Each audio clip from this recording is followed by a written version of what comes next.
जेमतेम 10 वर्षाची असेल. ती साधारण रोज 1-1, 2-2 रुपये पिकी बँकमध्ये पैसे जमा करत होती.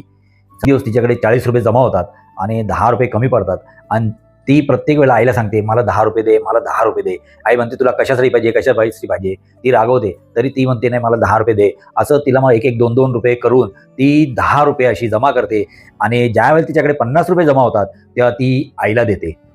आई म्हणते, तुझ्याकडे जर पैसे होते, एवढे 40 आणि 50 रुपये झाले, तर तू मला का देतेस?" मुलगी म्हणते, की "आई, माझ्याकडनं गेल्या आठवड्यामध्ये जो कप होता तो फुटला होता माझ्या हातून आणि त्यावेळेला तू मला खूप जोरात रागवली होती आणि त्यावेळेला तू मला बोलली होती, 'बेअक्कल, तुला कळत नाही का? एवढं 300 रुपयाचा सेट होता तो आणि तू सगळा फोडून टाकला आणि त्याच्यातला सेटचा पूर्ण वाया गेला. त्याच्यातला एक कप वाया गेला.'" आईच्या एकदम लक्षात येतं, अरे, आईचं मन अगदी भरून आलं.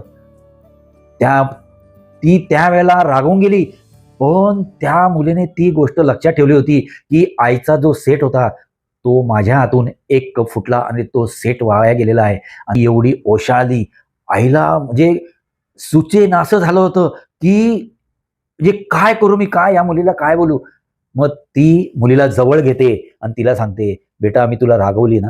तर ती म्हणते, "नाही, तो तुझा सेट होता. तो माझ्या हातून त्याच्यातला एक कप फुटला आणि तुला वाईट वाटलं म्हणून मी हे पैसे जमा करत होतो." मग आई म्हणते, "याच्यापुढे मी तुला कधीच रागवणार नाही." आणि तिला अगदी घट्ट मिठीशी धरते आणि दोघांच्या डोळ्यातून अक्षरशः अश्रुधारा वाहत असतात.